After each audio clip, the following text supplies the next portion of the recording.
परिचय। अरे नीता, क्या तुमने कभी जन्मदिन के उपहार को लपेटा है? हाँ, कई बार। इसका अर्थ है कि तुमने बहुफलक के पृष्ठीय क्षेत्रफल को कागज से ढका है। और क्या तुमने स्वयं कभी गिलास से दूध उड़ेला है? हाँ। इसका अर्थ है कि तुमने गिलास के आयतन को द्रव से भरा है। तुम जो कह रही हो वो मैं समझ नहीं पा रही हूं। ये पृष्ठीय क्षेत्रफल और आयतन क्या होते हैं? पृष्ठीय क्षेत्रफल ठीक वही होता है जैसा कि सुनने में लग रहा है, किसी त्रिआयामी वस्तु के सभी बाह्य पृष्ठों का क्षेत्रफल। और आयतन किसी त्रिआयामी वस्तु के भीतर के स्थान को कहते हैं। आओ, इस विषय में मैं तुम्हें विस्तार से बताती हूं। इस पाठ में तुम इन दोनों परिकल्पनाओं के संबंध में और अधिक जानोगे। साथ ही ये भी जानोगे कि ठोसों के संयोजन के पृष्ठीय क्षेत्रफल और आयतन की गणना कैसे करते हैं। उद्देश्य। इस पाठ के अंत में आप निम्न करने में सक्षम हो जाएंगे। किन्हीं दो आधारभूत ठोसों जैसे घनाभ, शंकु, बेलन, गोला व अर्धगोला के संयोजन से बनी वस्तु का पृष्ठीय क्षेत्रफल निकालना। किन्हीं दो आधारभूत ठोसों के संयोजन से बनी वस्तु का आयतन निकालना। किसी समवृत्ताकार शंकु के छिन्नक को परिभाषित करना। किसी शंकु के छिन्नक का आयतन ज्ञात करना। किसी शंकु के छिन्नक का वक्र पृष्ठीय क्षेत्रफल ज्ञात करना। किसी शंकु के छिन्नक का कुल पृष्ठीय क्षेत्रफल ज्ञात करना। ठोसों का संयोजन। छात्रों, इन ठोसों को देखिए। ये ठोस दो या अधिक ठोसों से बने हैं। यहां हम स्पष्ट देख सकते हैं कि सर्कस का तंबू शंकु व बेलन का संयोजन होता है। लट्टू अर्धगोले व शंकु का संयोजन होता है और परखनली अर्धगोले व बेलन का संयोजन होती है। इसी प्रकार अपने दैनिक जीवन में हम ऐसी अनेक वस्तुएं देखते हैं, जैसे खिलौने, वाहन, पात्र, औजार इत्यादि, जो दो या अधिक ठोसों का संयोजन होती हैं। आइए उनके पृष्ठीय क्षेत्रफल एवं आयतन ज्ञात करना सीखते हैं। ठोसों के संयोजन का पृष्ठीय क्षेत्रफल। ठोसों के संयोजन से बने ठोस का पृष्ठीय क्षेत्रफल ज्ञात करने के लिए हम उसे छोटे छोटे ठोसों में विभाजित कर देते हैं और फिर प्रत्येक ठोस का वक्र पृष्ठीय क्षेत्रफल ज्ञात करते हैं। फिर उन सब वक्र पृष्ठीय क्षेत्रफलों को जोड़कर संपूर्ण ठोस का पृष्ठीय क्षेत्रफल ज्ञात कर लेते हैं।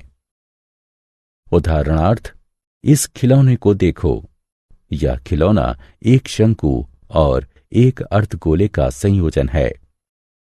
इस खिलौने का पृष्ठीय क्षेत्रफल ज्ञात करने के लिए हम शंकु एवं अर्धगोले के वक्र पृष्ठीय क्षेत्रफल ज्ञात करेंगे।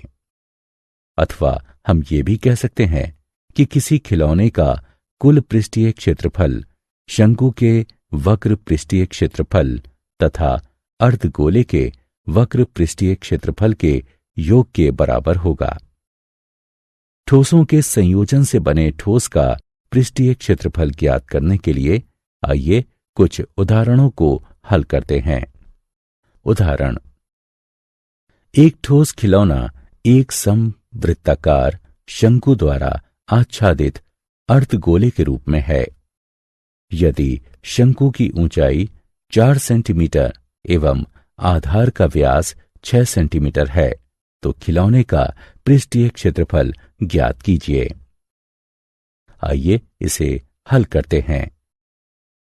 हमें शंकु की ऊंचाई दी गई है जो कि 4 सेंटीमीटर है और आधार का व्यास 6 सेंटीमीटर है। चूंकि आधार का व्यास 6 सेंटीमीटर है, अतः शंकु की त्रिज्या आर आधार के व्यास की आधी अर्थात 3 सेंटीमीटर होगी। अर्धगोले की त्रिज्या भी 3 सेंटीमीटर है। अब खिलौने का पृष्ठीय क्षेत्रफल ज्ञात करने के लिए हमें शंकु का वक्र पृष्ठीय क्षेत्रफल तथा अर्धगोले का वक्र पृष्ठीय क्षेत्रफल ज्ञात करना होगा। शंकु का वक्र पृष्ठीय क्षेत्रफल पाई आर एल होता है, अतः अब हमें एल त्रियक ऊंचाई का मान ज्ञात करना है। हम जानते हैं कि त्रियक ऊंचाई एल बराबर वर्गमूल एच वर्ग जमा आर वर्ग के होता है, अतः इसकी गणना करने पर हमें 5 सेंटीमीटर प्राप्त होगा। अब पाई आर एवं एल का मान रखने पर हमें 3.14 गुणा 3 गुणा 5 प्राप्त होता है, जो कि 47.1 वर्ग सेंटीमीटर के बराबर है। आइए अब अर्धगोले का वक्र पृष्ठीय क्षेत्रफल ज्ञात करते हैं, जो कि 2 पाई आर का वर्ग। अतः हमें प्राप्त होता है 2 गुणा 3.14 गुणा 3 गुणा 3 बराबर 56.52 वर्ग सेंटीमीटर। अतः खिलौने का कुल पृष्ठीय क्षेत्रफल बराबर शंकु का वक्र पृष्ठीय क्षेत्रफल जमा अर्धगोले का वक्र पृष्ठीय क्षेत्रफल बराबर 47.1 जमा 56.52 बराबर 103.62 वर्ग सेंटीमीटर। इस आकृति को देखिए। ये सजावट के लिए प्रयोग होने वाला ब्लॉक 2 ठोसों से निर्मित है, एक घन एवं एक अर्धगोला।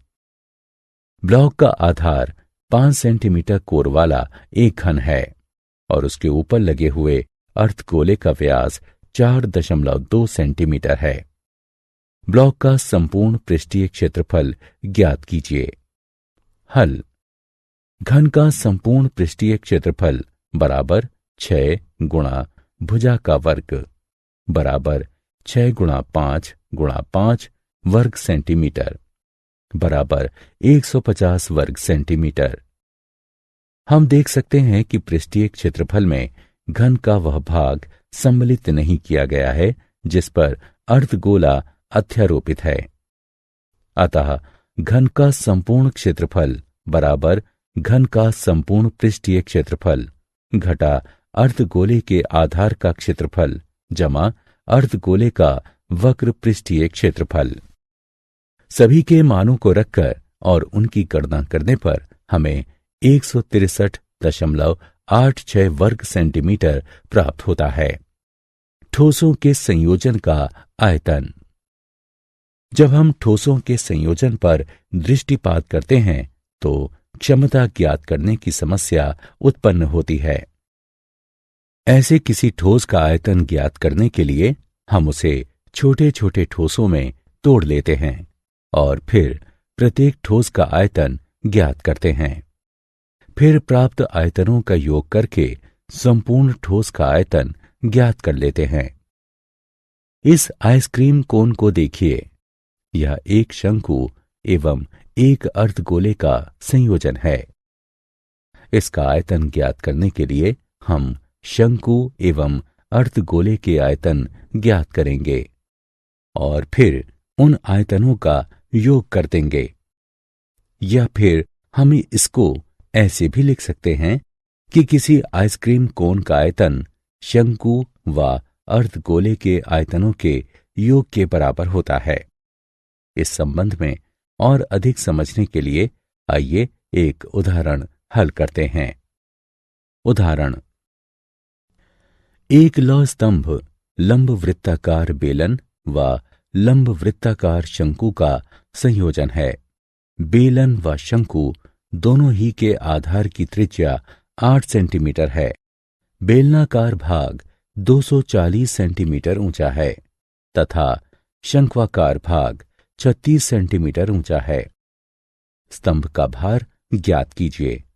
यदि 1 घन सेंटीमीटर लोहे का भार 3.9 ग्राम हो।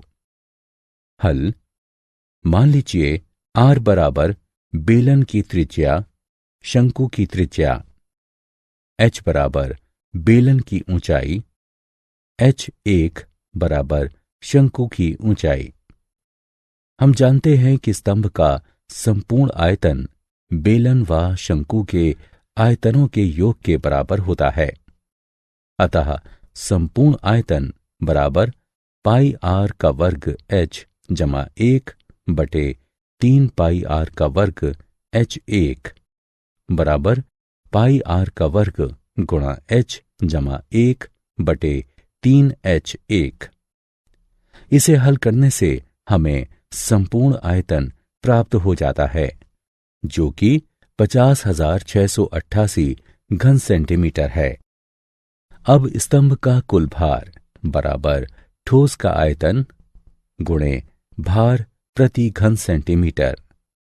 यह है 1,97683.2 ग्राम अथवा 197.6832 किलोग्राम होगा। किसी ठोस का एक आकार से दूसरे आकार में रूपांतरण। जब हम तरबूज को फांकों में काटते हैं, तब हम किसी ठोस आकार को अन्य ठोस आकारों में रूपांतरित कर रहे होते हैं। फांकों के माप एवं आकार से हटकर एक तथ्य है, जो कि सारी प्रक्रिया को भलीभांति व्यक्त करता है। सभी फांकों का संयुक्त आयतन वास्तविक तरबूज के आयतन के ठीक बराबर होता है। जब हम किसी दिए गए आकार के ठोस को किसी अन्य आकार में रूपांतरित करते हैं, पृष्ठीय क्षेत्रफल साधारणतया परिवर्तित हो जाता है, यद्यपि आयतन वही बना रहता है। इसी प्रकार ब्रेड को फांकों में काटे जाने के मामले में हम किसी ठोस आकार को किसी अन्य ठोस आकार में रूपांतरित करते हैं। सभी फांकों का कुल आयतन वास्तविक वस्तु के आयतन के ठीक बराबर होता है। उदाहरण, 24 सेंटीमीटर ऊंचाई व 6 सेंटीमीटर आधार त्रिज्या वाला एक शंकु मॉडल बनाने वाली मिट्टी से बना है। एक बच्चा उसे गोले के आकार में परिवर्तित कर देता है। गोले की त्रिज्या ज्ञात कीजिए। हल, हम जानते हैं कि शंकु का आयतन 1/3 पाई आर का वर्ग H होता है। अतः ये 1/3 गुणा पाई गुणा 6 गुणा 6 गुणा 21 घन सेंटीमीटर के। यदि गोले की त्रिज्या R है, तो उसका आयतन 4/3 पाई आर घन होगा। क्योंकि शंकु एवं गोले दोनों ही प्रकार के आकारों में मिट्टी का आयतन समान रहता है, हमारे पास 4/3 गुणे पाई गुणा आर का घन बराबर 1/3 गुणे पाई गुणे 6 गुणे 6 गुणे 24 है, जो कि आर का घन बराबर 3 गुणे 3 गुणे 24 बराबर 3 का घन गुणे 2 का घन है। अतः आर बराबर 3 गुणा 2 बराबर 6। अतः गोले की त्रिज्या 6 सेंटीमीटर होगी। मूल्यांकन। आगे बढ़ने से पूर्व आइए देखते हैं कि आपने कितना सीखा है। सही विकल्प पर क्लिक कीजिए। शंकु का छिन्नक। यदि एक लंब वृत्तीय शंकु उसके आधार के समांतर एक तल द्वारा काटा जाता है, तो काटे जाने वाले तल एवं शंकु के आधार के मध्य का भाग शंकु का छिन्नक कहलाता है। शंकु के छिन्नक के सूत्र नीचे दिए गए हैं। शंकु के छिन्नक का आयतन बराबर 1/3 पाई H R1 का वर्ग जमा R2 का वर्ग जमा R1 R2। शंकु के छिन्नक का वक्र पृष्ठीय क्षेत्रफल बराबर है पाई L गुणा R1 जमा R2 के, जहां L बराबर है वर्गमूल H वर्ग जमा R 1/r2 के वर्ग के। शंकु के छिन्नक का संपूर्ण पृष्ठीय क्षेत्रफल बराबर पाई एल r1 जमा r2 जमा पाई r1 का वर्ग जमा r2 का वर्ग। अगले स्क्रीन में हम इन सूत्रों का प्रयोग करके शंकु के छिन्नक का आयतन एवं पृष्ठीय क्षेत्रफल ज्ञात करेंगे। उदाहरण, सामान ले जाने वाली एक बाल्टी लंब वृत्तीय शंकु के छिन्नक के आकार की है, जैसा कि चित्र में दिखाया गया है। बाल्टी का आयतन व संपूर्ण पृष्ठीय क्षेत्रफल ज्ञात कीजिए। हल। हम जानते हैं कि त्रियक ऊंचाई L बराबर वर्गमूल h का वर्ग जमा r का वर्ग, अतः हल करने पर हमें त्रियक ऊंचाई 17 सेंटीमीटर प्राप्त होगी। साथ ही किनारे का पृष्ठीय क्षेत्रफल ये होगा। मान रखने पर हमें किनारे का पृष्ठीय क्षेत्रफल 670 वर्ग सेंटीमीटर प्राप्त होता है, अतः आधार का क्षेत्रफल ये होगा। ये 177 व 79 के योग के बराबर है, अतः संपूर्ण पृष्ठीय क्षेत्रफल ये होगा। इससे हमें 926 वर्ग सेंटीमीटर प्राप्त होता है। अब हम जानते हैं कि शंकु के छिन्नक का आयतन ये होता है। मान रखकर हल करने पर हमें 2114 घन सेंटीमीटर आयतन प्राप्त होता है। मूल्यांकन। आगे बढ़ने से पूर्व आइए देखते हैं कि आपने कितना सीखा है। सही विकल्प पर क्लिक कीजिए। क्या आप जानते हैं फ्रस्टम एक लैटिन शब्द है जिसका अर्थ है काटा हुआ टुकड़ा और इसका बहुवचन फ्रस्टा है। साधारणतः जब हम कहते हैं बेलन तो हमारा आशय वृत्तीय बेलन से होता है, परंतु अंडाकार बेलन भी होते हैं, जैसे कि इस प्रकार। इसके अतिरिक्त अपरिचित बेलन भी हो सकते हैं। यदि अनुप्रस्थ काट वक्रीय है और एक सिरे से दूसरे सिरे तक एक समान है, तब भी वह एक बेलन होगा।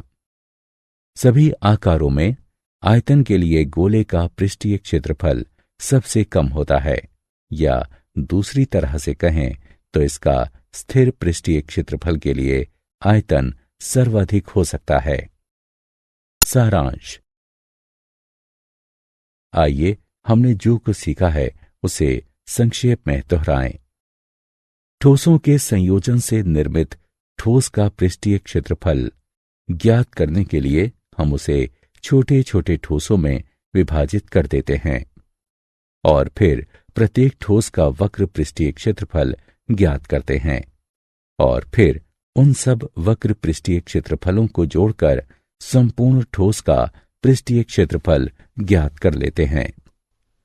ठोसों के संयोजन से निर्मित ठोस का आयतन ज्ञात करने के लिए हम उसे छोटे छोटे ठोसों में तोड़ लेते हैं और फिर प्रत्येक ठोस का आयतन ज्ञात करते हैं। फिर प्राप्त आयतनों का योग करके संपूर्ण ठोस का आयतन ज्ञात कर लेते हैं। एक दिया गया लंब वृत्तीय शंकु यदि आधार के समांतर एक तल द्वारा काटा जाता है तो काटे जाने वाले तल एवं शंकु के आधार के मध्य का भाग शंकु का छिन्नक कहलाता है। शंकु के छिन्नक से संबंधित सूत्र इस प्रकार हैं। शंकु के छिन्नक का आयतन ये है। शंकु के छिन्नक का वक्र पृष्ठीय क्षेत्रफल ये है। शंकु के छिन्नक का संपूर्ण पृष्ठीय क्षेत्रफल ये है।